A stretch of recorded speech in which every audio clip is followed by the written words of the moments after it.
Welcome into episode 19 of Breaker Banter. My name's Devin Dobek. I'll be joined shortly by Breakers defenseman number 7, Declan Flanagan. Excited for a great interview with him coming up.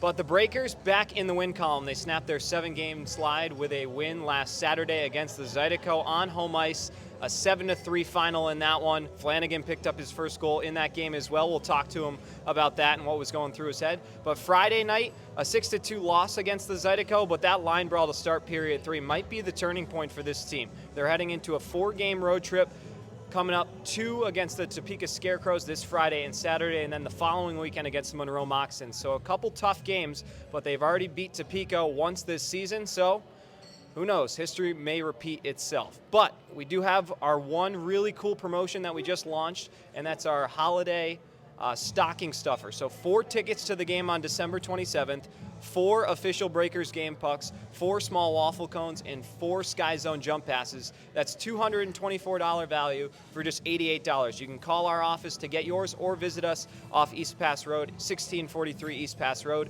and that's where you can pick up those things. But looking forward to bringing Declan on. Without further ado, we're going to bring him in on this episode of Breaker Banter. Strength isn't built in a single race. It's earned, mile after mile, pedal after pedal, step after step.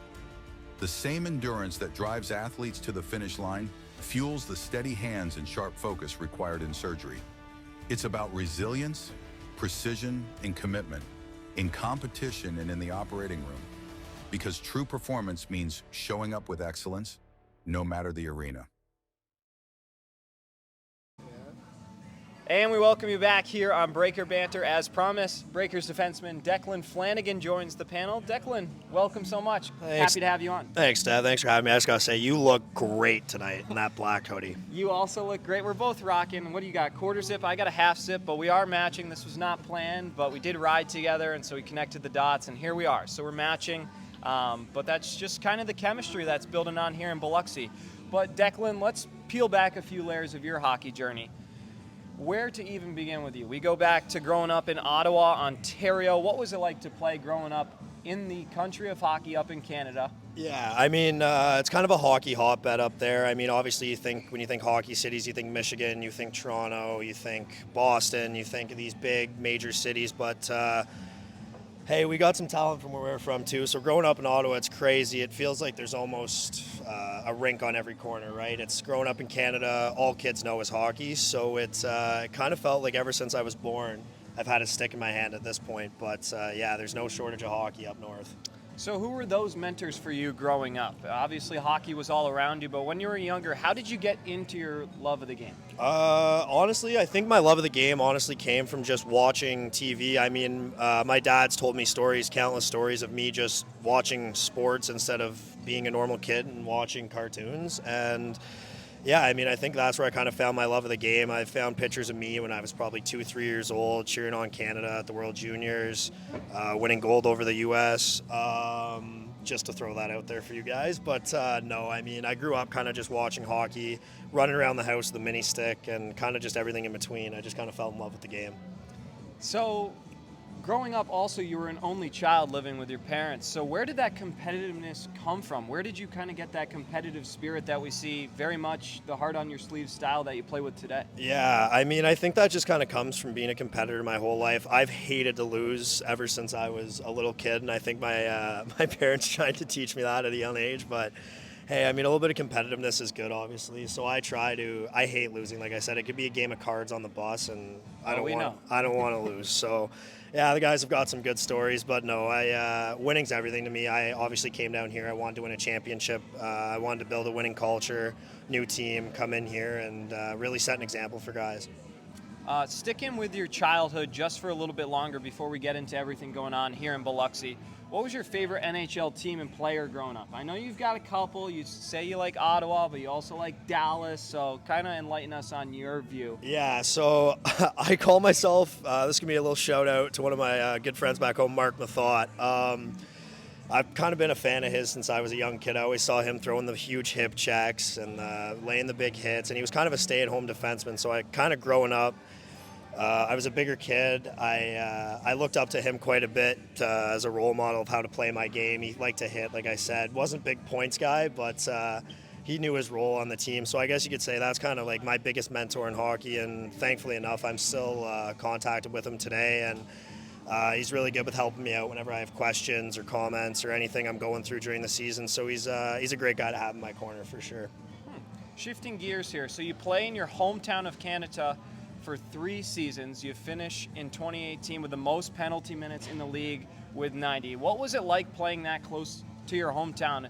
And were you always a defenseman growing up? You said you were a bigger kid, but there's got to be that point where you decide that you want to switch to the defenseman.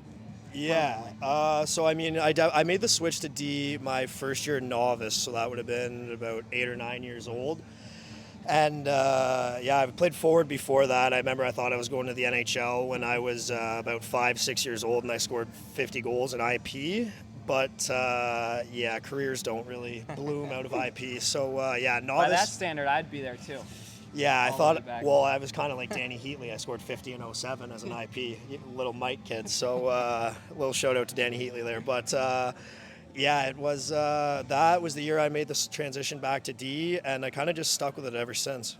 So I mentioned those 90 penalty minutes that led the league. What do you attribute that to? Is that an aggressive play style, or is it kind of sometimes you're losing your head when you were younger? Or?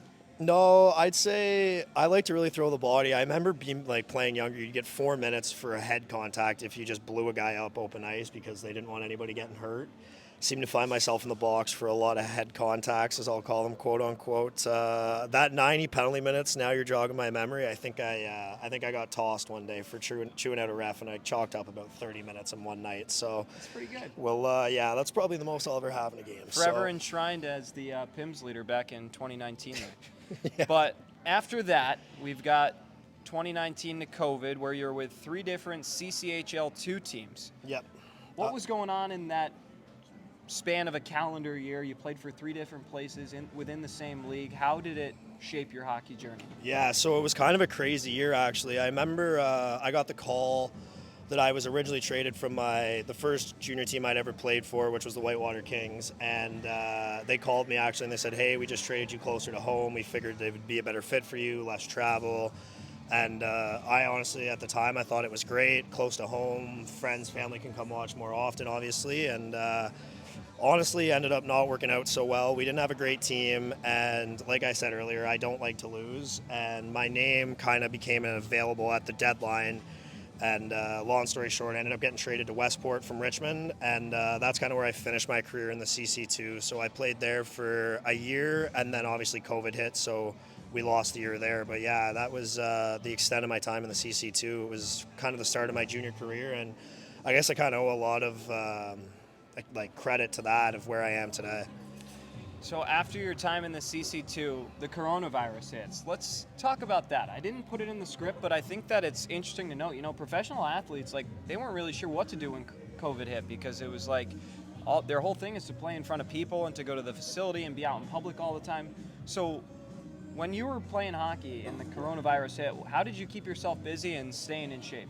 I mean, I look at the coronavirus almost as a blessing in disguise for myself personally. I think I was in probably the best shape of my life during that time. I mean, like you said, up north, it was extremely hard to even get on the ice. Like, you couldn't skate.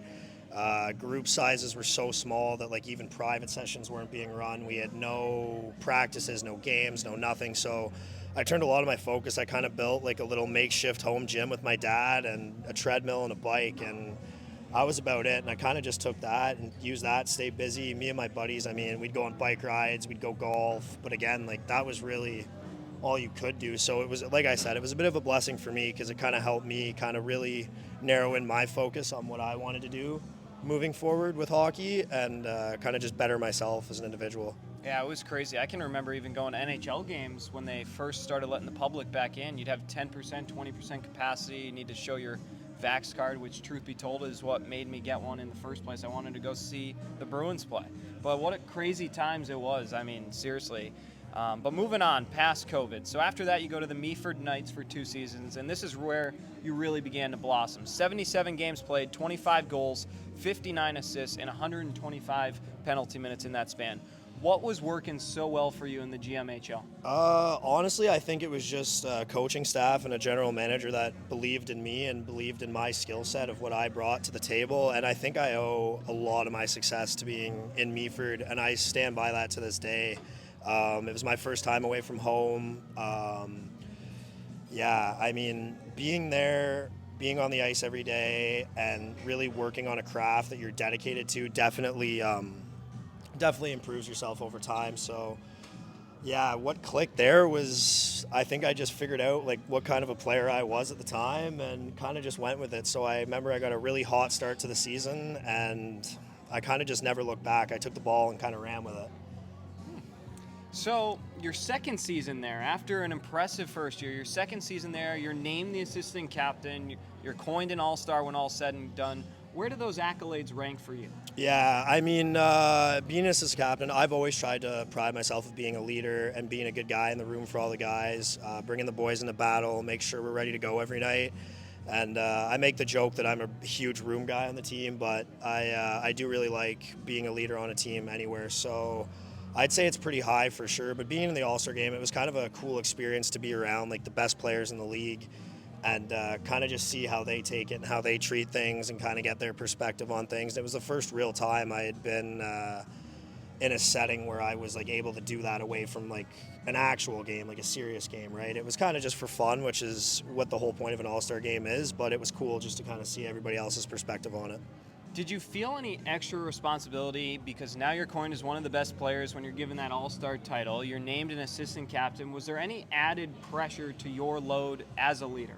Yeah, I thought so for sure. I mean, I was also nominated as the Defenseman of the Month multiple times as well, so I think that kind of put a little bit of a target on my back once the season got going along, but our captain also went down with a wrist injury, and so we were without our captain, and I think I put a lot of pressure on myself to really perform and really step up and take that leadership role to fill the gap while he was out. And I think it prepared me for the future and what was to come. So shifting gears now, you decide to go play ACHA hockey in the States, your first experience in the States at Michigan Dearborn. 32 games played in your season there, 13 goals, 29 assists. How would you describe your time at Michigan Dearborn? I know you still rock the gear to this day. I know it was a big part of your life, and you love telling all of us about it. So why don't you tell the rest of the people? Yeah, I mean, Michigan was probably the funnest year of hockey I've ever had. Funnest? Yeah, I know. Hey, you think school guy, right? And I still don't know my languages, but No, it was for hockey. It was, I went down. So long story short, I was taking classes online while I was playing juniors, and about 2 weeks before classes started, I found out that I was technically a freshman again. So kind of a change of plans and went just to kind of play hockey. So I think knowing that, it really really made me focus in on hockey and just how seriously I wanted to take it and how I wanted to treat it. And I think being there, you're on a very similar schedule as what it is to be a pro week in and week out. So I mean, you practice every day, you have team lifts every day, you have the training rooms available to you 24/7, you have everything at your disposal, and it's just kind of what you make of it. And I think, like you said, I've touched on it, I like to joke around a lot about it, but I really made the most of my opportunities. We had access to our own ice, we had top-notch facilities, and that's why I told a lot of guys going in there is it's like, if you make the opportunity, it'll come to you. As long as you're willing to work at it, it'll come. And how about those uniforms, wearing the Wolverine colors, pretty cool. Yeah, I mean, I will say going there wearing the maize and blue was a pretty cool feeling. Walking into our dressing room, obviously you see the Block M, you see the stickered helmets, you see all that you see growing up, right? And Michigan was a bit of a dream school for me growing up for sure. So to kind of make it the dream a reality is something that, I mean, I'll never forget. Obviously, I spent a year of my life there, and I made some memories I'll definitely never forget for sure. If you had to pick one, what would be your highlight from your college career at Michigan Dearborn? What would be the epitome, the moment where it was like, wow, that was awesome, and I wish I could relive it? If I had to pick a hockey moment, I'd probably say, this is going to sound cliche, but maybe my first goal or one of my last goals of the season, actually, when I sent Cleary packing in the what do you call it, conference tournament. So that was I got a bit of a nickname out of that one, but we'll keep that one off the record. And I'm sure you did not sell it or anything. I'm sure you just business as usual, went down the line. Tell us about the celebration after you knocked out Cleary. Yeah, so it was a bit of an empty netter, and from my own end, and I was hearing it from their bench basically all game because I hadn't had a point yet, and I played the violin as I stared at their bench. So yeah, you got to see a bit of what came out the other night, but yeah. All right, so we've made it all the way up through college from your time as a small child growing up near Ottawa. Was there anything you wish would have gone different throughout your hockey career through the first 22 plus years of your life or so? Yeah, I mean, it's crazy. You kind of say 22 years. I've been playing for that long, but honestly, I don't think there's much I would change at all. There's been times where I've gotten to play with some of my closest friends and made some of the best memories in minor hockey that I'll cherish to this day.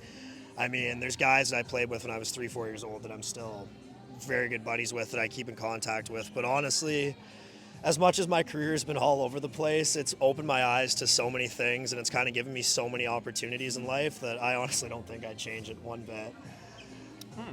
So then it's time to turn pro. The Watertown Wolves come calling. Take us through your emotions making your professional debut back in 23. Yeah, funny enough, it was actually with Charlie Pens, as we all know. So playing in Watertown, it was a very surreal day for sure. I mean, I got the phone call from Penner on a Thursday. Funny enough, I was out skating, just free skate with a couple of my buddies from school, and I felt my watch ring, which was kind of funny. I answered the phone, and long story short, Penner sent over a contract on the Friday, and next thing I knew, I was suiting up. But no, it was crazy. Definitely a weekend I'll never forget for sure. Playing in front of all my buddies from school, some family, some friends.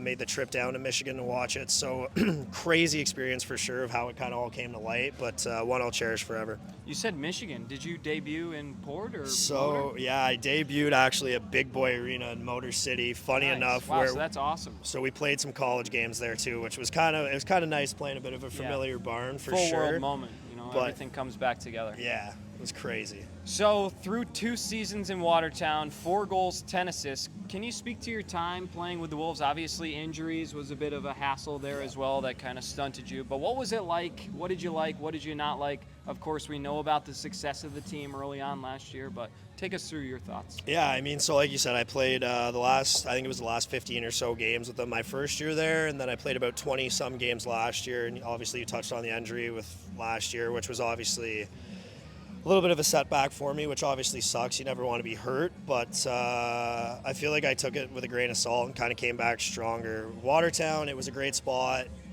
close to home for me, which was beautiful, a nice 2-hour drive from Ottawa. So I love that my dad could come up and watch, and I mean, my dad's my best friend, obviously, so having him there and being able to watch some games was probably one of my favorite parts about playing there, because I was playing close to home for the first time in 5 years. So. Yeah, and your dad, Mike, has been down to see you play now here in Biloxi, which is where this takes us to now. So you sign here in Biloxi, Flanny, and wow, I mean, you're playing for Coach Pens again, of course. You come down here for camp, but take us through your decision to pack up and come all the way down south and start a new chapter. Yeah, so I kind of knew my time in Watertown was coming to an end, and I didn't really want to go back either. And I mean, everything kind of works out for a reason. Charlie reached out to me early in the summer once he'd gotten the job here, and I ended up signing here. So it's kind of a full circle moment to where I played for, again, I'm now playing for Charlie.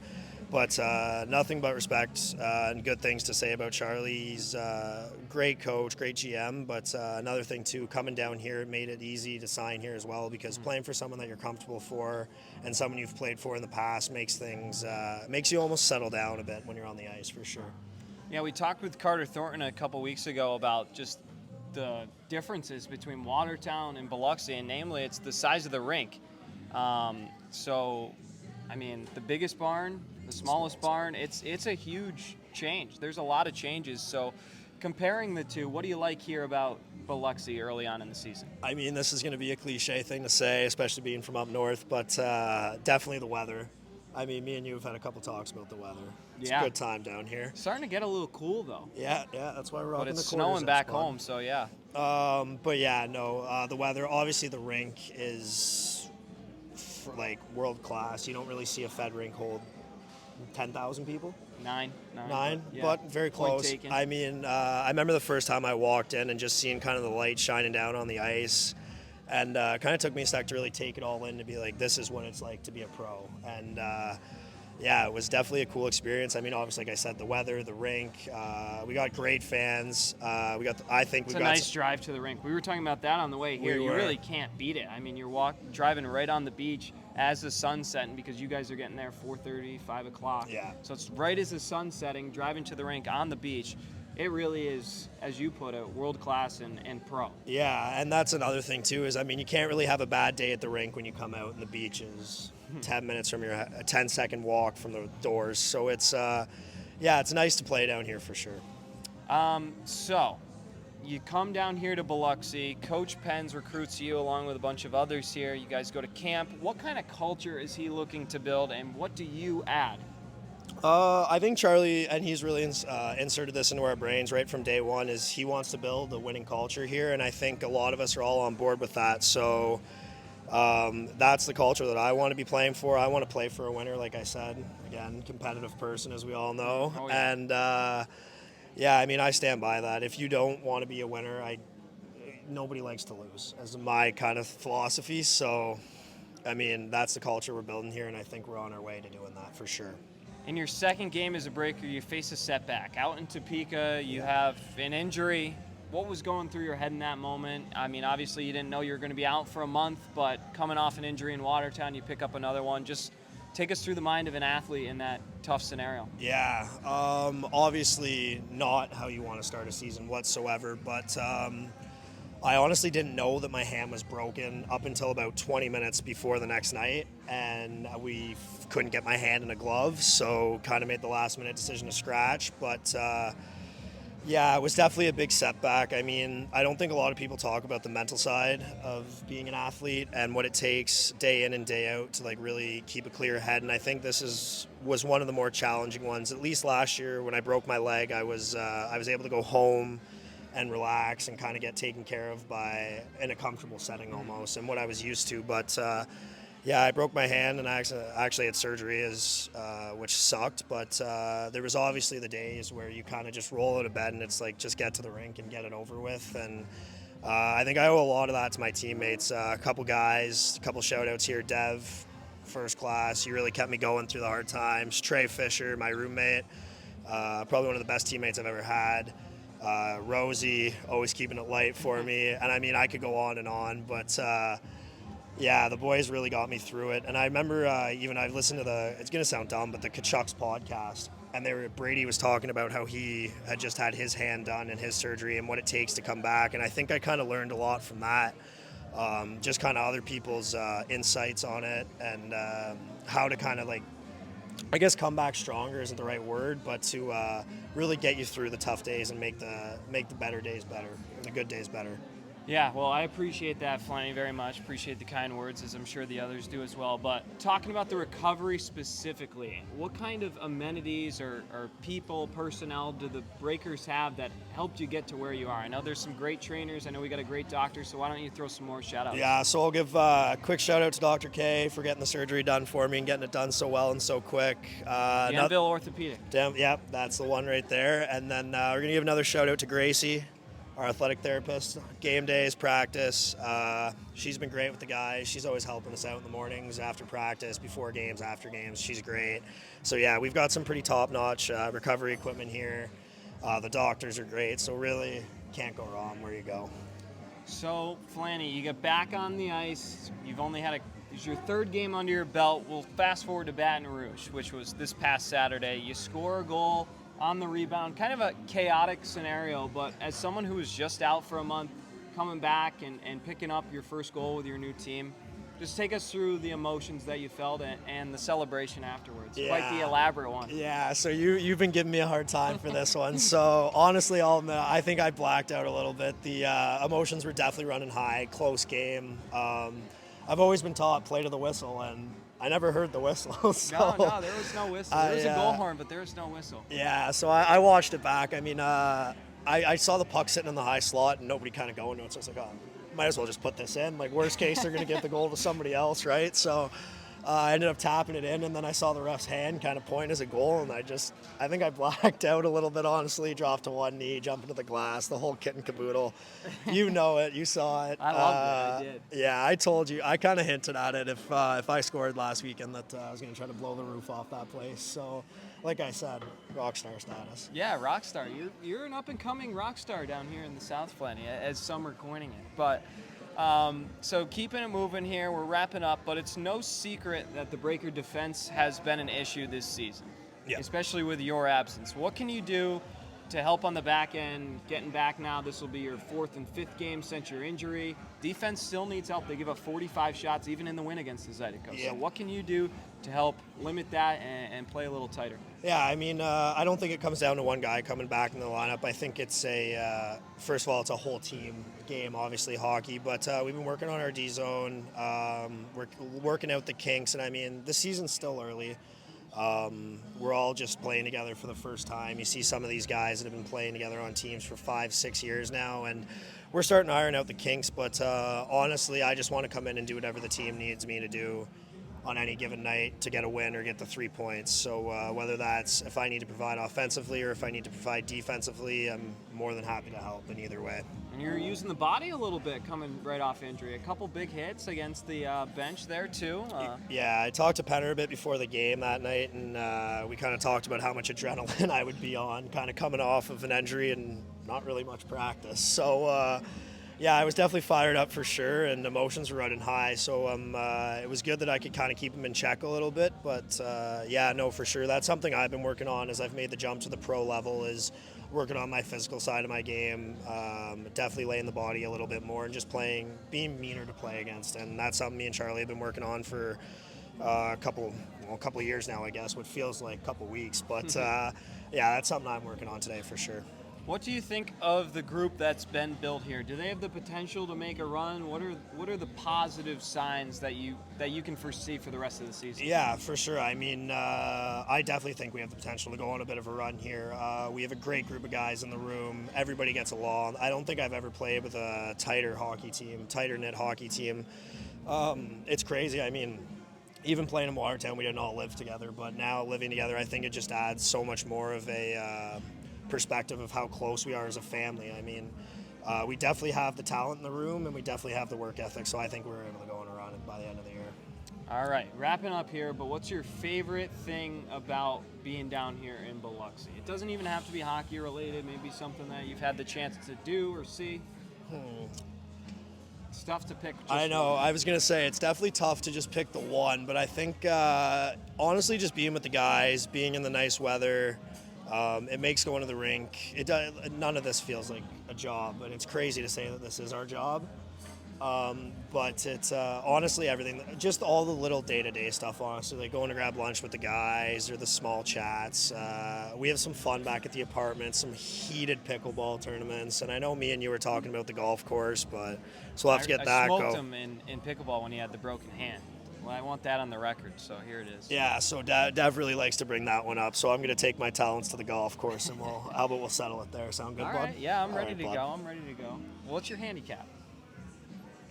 You'll find out soon enough, bud. All right, fair enough. It's low. But Flanny, I won't close the curtain on you without you getting the last word. Is there anything else that you'd like to discuss on episode 19 of Breaker Banter? Man, I think we kind of touched on it all, didn't we? I know, we did pretty good. We had a good chat. He was saying, like, well, let's go for 2 hours on the elevator up here. I was like, we'll see how long we can go. But we made it. Flanny, it was a blast. Your message to the fans is how I always leave it. My message to the fans is, guys, we appreciate your support way more than you know. Keep showing up, keep being loud, and good things are coming, I can promise you that.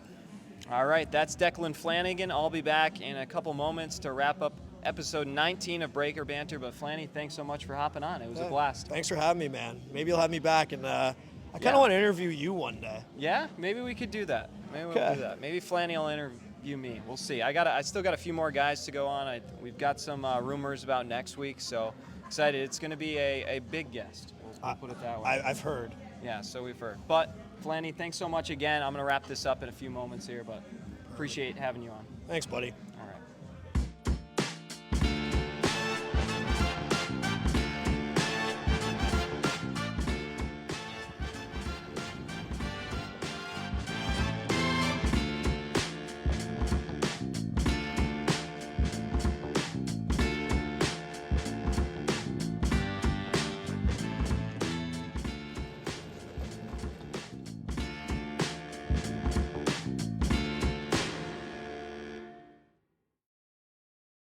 Huge thank you to Declan Flanagan for joining me on this episode of Breaker Banter. It was great to talk with Flanny. Nice to have him off the injured list, and the production is only going to climb on from here. Really excited to see what Declan does. But this weekend, it will be the Topeka Scarecrows on tap, the third and fourth matchups out of 12 and the final out in Topeka. The remaining 8 games against the Topeka Scarecrows will all be at the Mississippi Coast Coliseum. So maybe another developing rivalry here with the amount these teams are going to play each other. There's also 4 straight at the Coliseum across 2 weeks in 2026. So there's going to be a lot of tension. Of course, Carter Thornton returns to Topeka, so excited to see what he does going up against his former team. But all that and more coming up this weekend on Breakers TV.